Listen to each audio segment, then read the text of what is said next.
नमस्कार, जय श्री कृष्णा, राधे राधे। मैं बबली गोस्वामी आपके अपने channel NCERT for all exams में आप सभी का स्वागत करती हूँ। हमारा जो NCERT series 6 to 12 SST chapter wise चल रही है, उसका क्लास 7th का ज्योग्राफी चैप्टर 5 आज का वीडियो है। जो नए हैं वो वीडियो को लाइक कर दीजिएगा ताकि हमें एक मोटिवेशन मिले, और चैनल सब्सक्राइब कर लीजिएगा। जो भी टीचिंग से रिलेटेड पेपर होते हैं, एग्जाम होते हैं, उस सबकी तैयारी कराते हैं।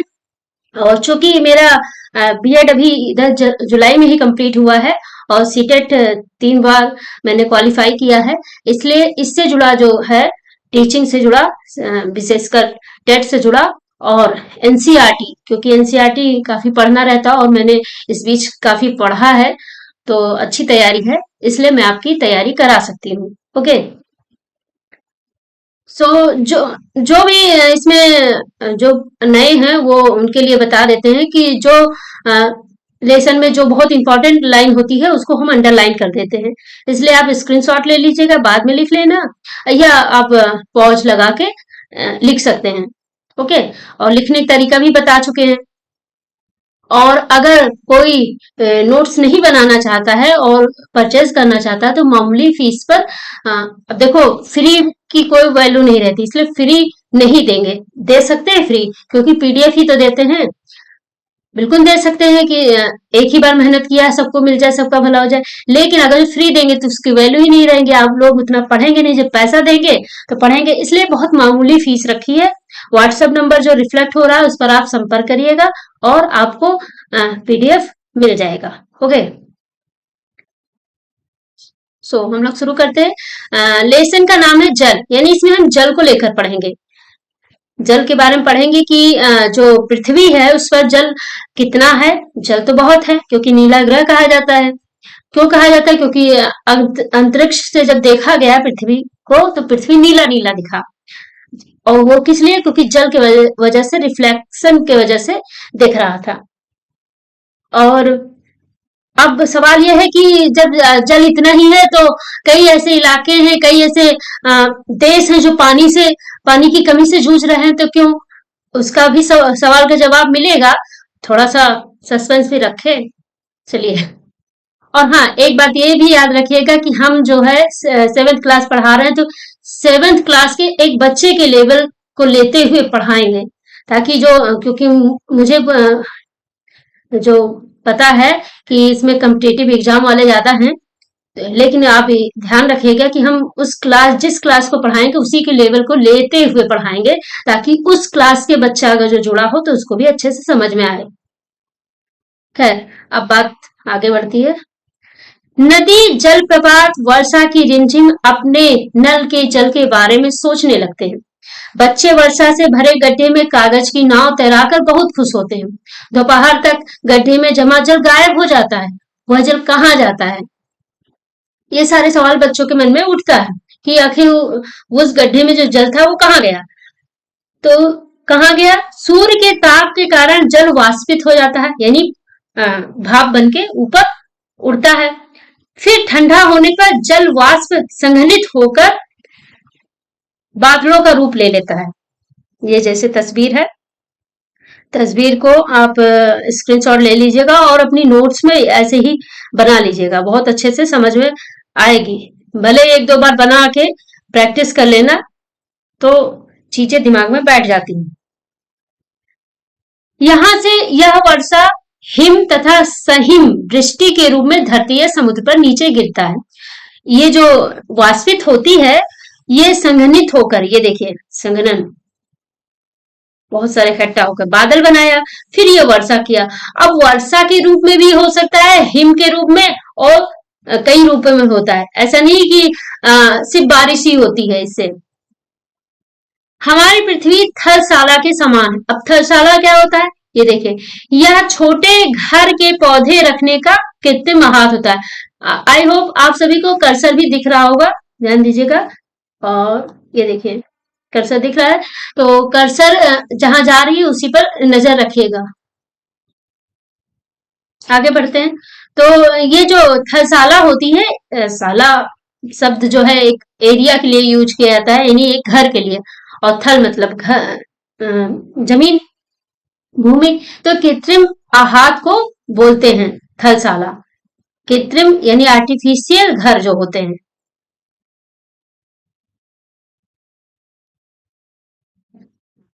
आगे बढ़ते हैं। हमारी पृथ्वी जो जल शताब्दियों पूर्व उपस्थित था, यानी जो बहुत पहले जल था, वही आज भी मौजूद है। जल में तो कुछ बदलाव हुआ नहीं। जिस जल का प्रयोग आज हम हरियाणा के खेत में सिंचाई के लिए कर रहे हैं, हो सकता है कि वह सैकड़ों वर्ष पहले अमेजन नदी में बहता हो। सिंचाई के रूप में जो जल का इस्तेमाल हो रहा है, एक राज्य का नाम लिया गया है, हरियाणा। तो वो अमेजन नदी में, अमेजन नदी पीने योग्य पानी नहीं है। तो ये बताया जा रहा, हो सकता है यही नदी यहाँ पे बहती हो। आलवण पीने योग्य क्यों नहीं है? आलवण जल के मुख्य स्रोत नदी, ताल, सोते, सोते एवं हिमनद महानगरों, महासागरों एवं समुद्रों का जल लवणीय होता है। आलवण जल के मुख्य स्रोत कौन से हैं? आलवण यानी कि जो पीने योग्य है, जिसमें नमक नहीं रहता है, क्षारीय नहीं होता है। वो कौन से स्रोत है? नदी, ताल। ऐसे प्रश्न बनते हैं, जैसे ऑप्शन दिया हुआ, option A, option B, option C. तो उसमें दिया है कि अलवण जल के मुख्य स्रोत कौन से है, तो उसमें ऑप्शन रहेगा तो आपको याद रहेगा, तभी आप टिक कर पाएंगे। नदी, ताल, सोते एवं हिमनद, ये सारे अलवणीय यानी बिना क्षारीय होता है। महासागर एवं समुद्र का जल लवणीय होता है, यानी कि उसमें नमक ज्यादा होता है, सोडियम क्लोराइड ज्यादा होता है। ये जरा पढ़ लेते हैं हम लोग। एक बड़े जार के एक चौथाई भाग, थलशाला देखिए, समझ लीजिए और अच्छे से। अपनी थलशाला बनाए, ये बताया गया है। एनसीईआरटी बहुत ही अच्छी बुक है, बहुत मजेदार है। आप पढ़ते जाएंगे, आपका दिमाग खुल जाएगा, काफी चीजें जान जाएंगे। कहीं भी डिबेट होगी, अच्छे से चौड़े से बात करेंगे। इसके ऊपर हुमस की एक पतली परत लगाएं। एक बड़े जार के एक चौथाई भाग में मिट्टी भरकर उसे अच्छी तरह दबा दें। इसके ऊपर हुमस की एक पतली परत लगाएं। पहले सबसे बड़े पौधे लगाएं, तदुपरांत उसके चारों ओर छोटे पौधों को व्यवस्थित करें। इसमें जल की फुहार छिड़के जार को बंद कर दे, यानी जल को छिड़क दे। पत्तियों स्प्रे से कर दो, ज्यादा बेहतर है। पत्तियों मिट्टी के द्वारा वाष्पित जल संघनित होकर जल की बूंदों के रूप में नीचे गिरता है। ये प्रोसेस बताया जा रहा है, इसका प्रयोग करके आप देख सकते हैं। सिंपल है, उसमें कुछ बताने नहीं है मुझे। आगे बढ़ते हैं। ये सब नदियों का और सब मैप है, अभी जब जरूरत होगी तो हम लोग देखेंगे क्या है। देखिए, विश्व प्रमुख समुद्र, झीलें एवं नदियां। विश्व के, कर्सर पर नजर रखिए, विश्व प्रमुख समुद्र, झीलें एवं नदियां। जल का वितरण, अब इसमें हम लोग पढ़ेंगे कि जल कितने हैं, कितने परसेंट जल पीने योग्य हैं। जल तो बहुत है। देखिए, ये पॉइंट भी ये नोट कर लीजिए। पृथ्वी की सतह का 3/4 भाग जल से ढका हुआ है। 3/4 भाग जल से ढका हुआ है। यदि धरती पर थल की अपेक्षा जल अधिक है, तो अनेक देशों में कमी क्यों है? उसकी वजह है, अभी हम आप लोगों ने पढ़ा है कि क्षारीय होता महासागर के, तो महासागर में ही 97.3% है। अब अंडरलाइन जो कर रहे थे, एक सेकंड।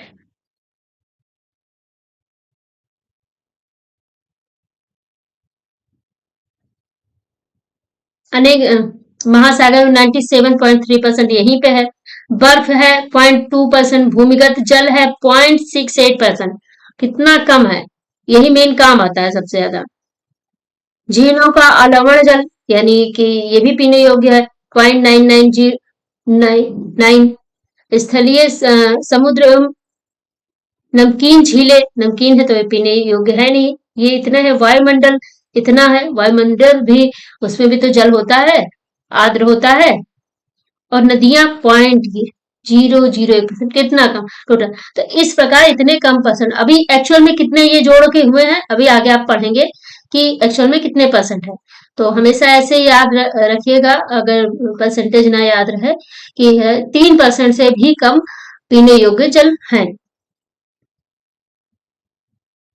इजराइल के मृत सागर में 340 प्रति लीटर 340 ग्राम प्रति लीटर लवणता होती, बहुत ज्यादा होती है। तो ये पॉइंट याद रख सकते हैं।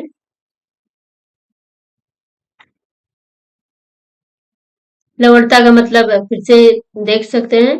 लवणता 1000 ग्राम जल में, यानी 1 किलो, 1000 ग्राम लीटर में जल नापा जाता है, लेकिन यहाँ लिखा है 1000 ग्राम जल में मौजूद नमक की मात्रा होती है। महासागर की औसत लवणता 35 भाग प्रति 1000 ग्राम है, जो कि बहुत ज्यादा हुआ।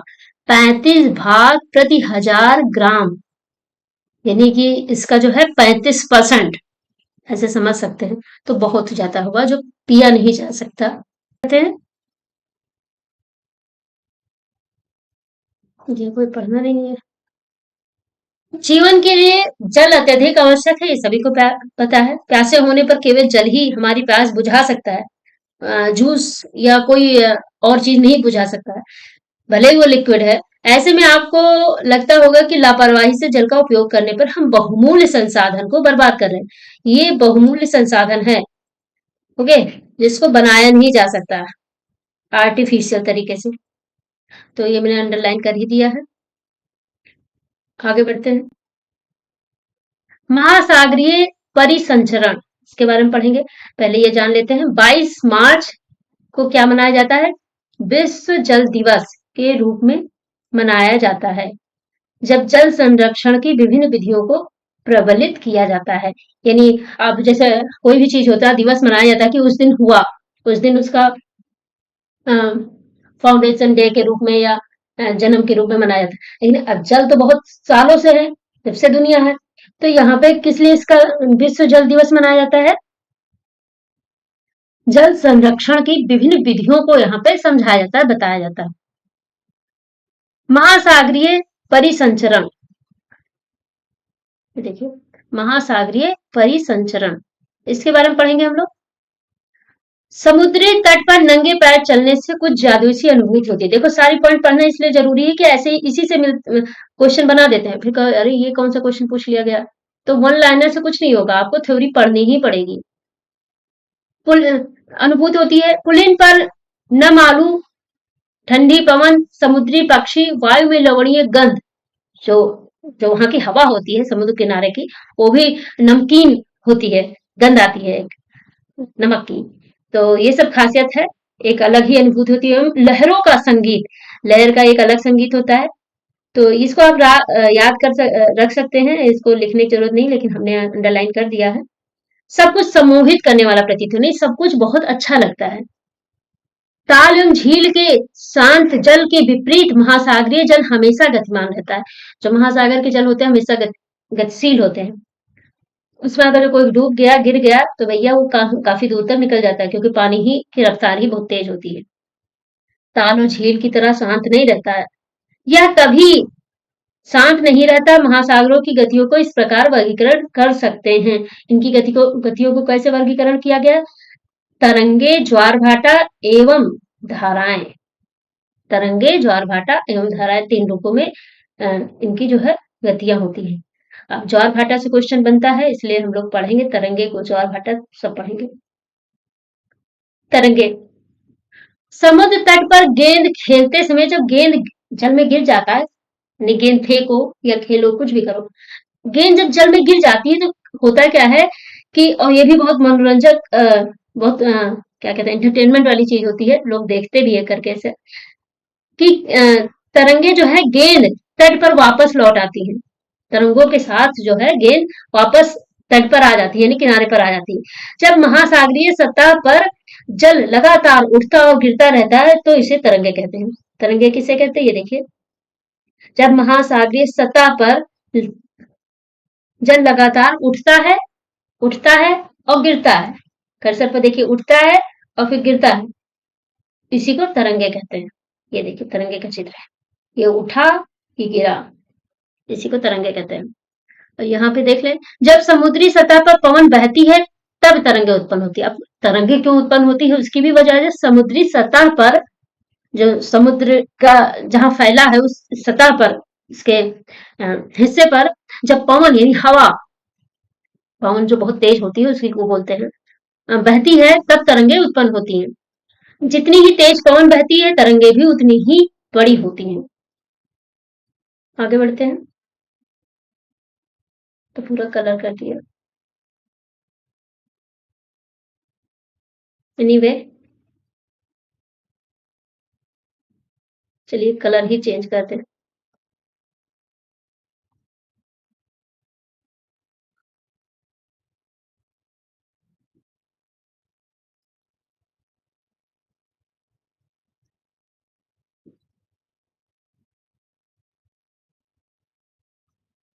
चलिए कोई बात नहीं।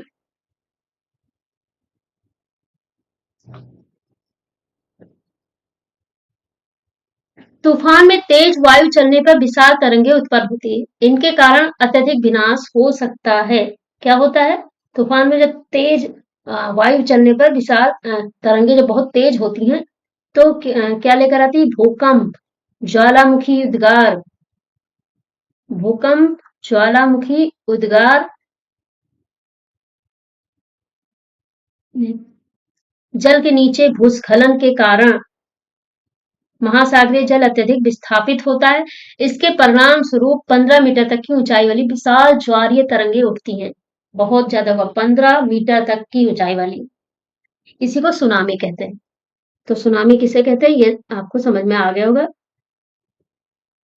कि जब तूफान में तेज वायु चलने पर विशाल तरंगे उत्पन्न होती है, बड़ी बड़ी तरंगे, जिनके कारण भूकंप, ज्वालामुखी उद्गार यानी ज्वालामुखी का फूटना या जल के नीचे भूस्खलन के कारण महासागरीय जल अत्यधिक विस्थापित होता है। यानी एक जगह से दूसरी जगह से तीसरा, ऐसे बदलता है उसी के अंदर। इसके परिणाम स्वरूप ही 15 मीटर तक की ऊंचाई वाली विशाल ज्वारीय तरंगे उठती है।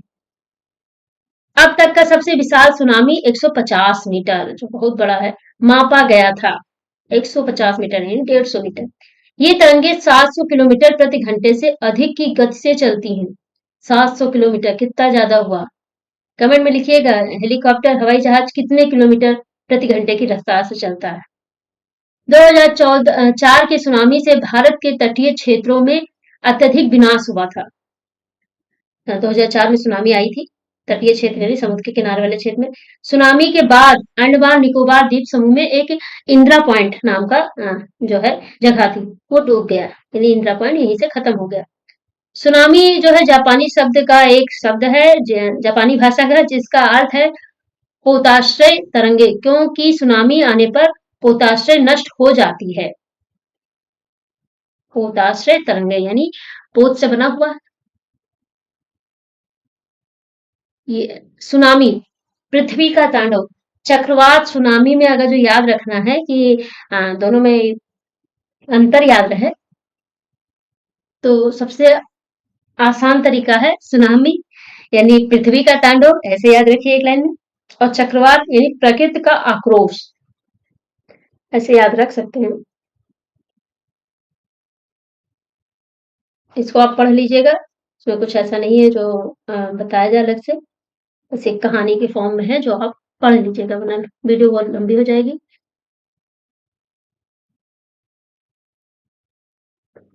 चलिए ये बता देते हैं कि कौन सा पॉइंट कहाँ है।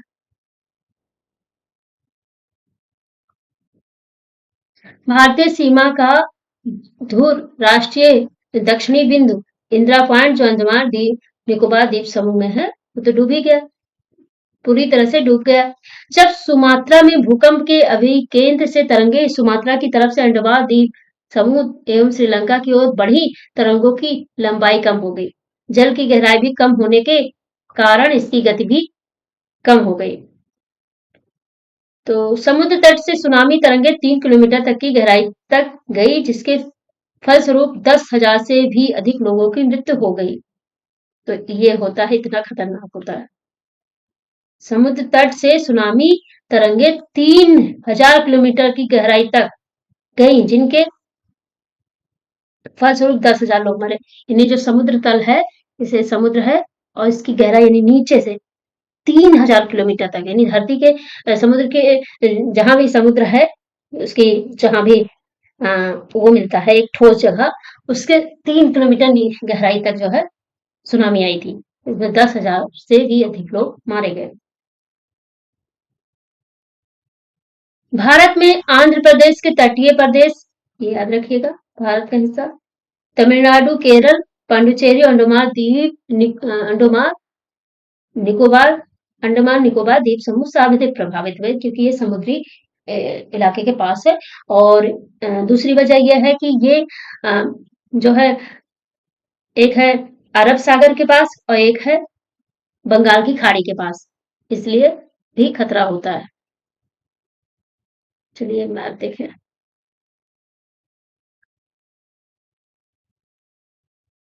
हम्म, इसमें नहीं, ये तो विश्व का पूरा वर्ल्ड का। आगे बढ़ते हैं।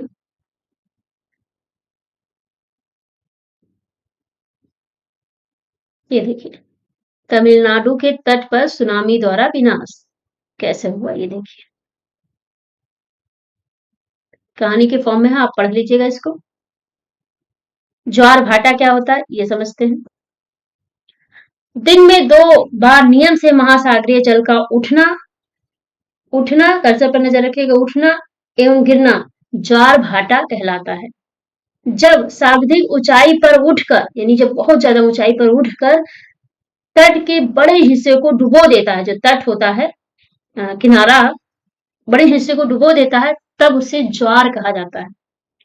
जब जल अपने निम्नतम स्तर तक आ जाता है, यानी जल जो है काफी कम हो जाता है समुद्र पर, एवं तट से पीछे चला जाता है, जैसे जो तट है उससे पीछे चला जाता है, तब वहां पे उसको भाटा कहते हैं। तो ये दोनों चीजें याद रखिएगा, अंडरलाइन कर देते हैं पूरा।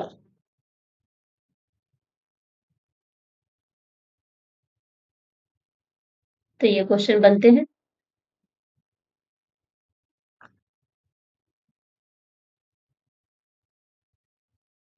चलिए कलर थोड़ा चेंज कर देते हैं।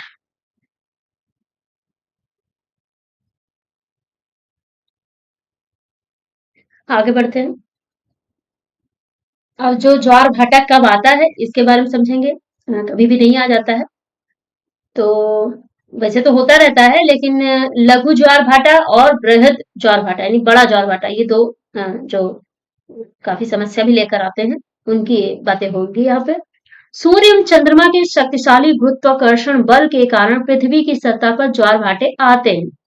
तो ऐसे क्वेश्चन रहता है कि ज्वार भाटा क्यों आता है, तो इसका आंसर ये हुआ कि सूर्य एवं चंद्रमा के शक्तिशाली गुरुत्वाकर्षण बल, देखिए तस्वीर पर है, तस्वीर देखिए, गुरुत्वाकर्षण बल के कारण पृथ्वी की सतह पर ज्वार भाटे आते हैं। जब पृथ्वी का जल चंद्रमा के निकट होता है, उस समय चंद्रमा के गुरुत्वाकर्षण बल से जल अभिकर्षित होता है। चंद्रमा का जो गुरुत्वाकर्षण है वो जल को आकर्षित करता है, इसलिए ऐसा होता है। ये पूरा पॉइंट है, सब पढ़िएगा। जिसके कारण उच्च ज्वार आते हैं, ये उच्च ज्वार की बात हो रही है इस तस्वीर में। और ये कब होता है, पूर्णिमा एवं अमावस्या के दिनों में सूर्य, चंद्रमा एवं पृथ्वी तीनों एक सीध में आते हैं। सूर्य, चंद्रमा और पृथ्वी, देखो तीनों, कर्सर पर नजर रखिए, तीनों जो है एक सीध में आते हैं, जिससे जो है बड़ा ज्वार भाटा आता है। इस समय सबसे ऊंचे ज्वार उठते हैं और ज्वार को बृहद ज्वार कहते हैं। लेकिन जब चांद अपने प्रथम एवं अंतिम चरितार्थ में होता है, तो चांद एवं सूर्य का गुरुत्वाकर्षण बल विपरीत दिशाओं में महासागरीय जल पर पड़ता है, परिणाम स्वरूप निम्न ज्वार भाटा आता है। क्या बताया गया है कि जब चंद्रमा अपने प्रथम और अंतिम चौथार्थ, ये चीजें कहाँ याद रखेंगे, ऐसे याद रख सकते हैं, ऐसे, जब चांद एवं सूर्य का गुरुत्वाकर्षण बल विपरीत दिशाओं में, यानी इसको देखो एक अलग दिशा में पड़ रही है, कर्सर पर नजर रखिए, इसका अलग और इसका अलग, विपरीत दिशाओं में महासागरीय जल पर पड़ता है, परिणाम स्वरूप निम्न ज्वार भाटा आता है। ऐसे ज्वार को लघु ज्वार भाटा कहते हैं। उच्च ज्वार जो है नौ संचालन में सहायक होता है। ये जल ये जल स्तर को तट की ऊंचाई तक पहुंचाते हैं। ये जहाज को बंदरगाह तक पहुंचाने में सहायक होती है। यानी उच्च ज्वार जब उत्पन्न होते हैं, और उच्च ज्वार कब उत्पन्न होते हैं? पूर्णिमा एवं अमावस्या के दिन।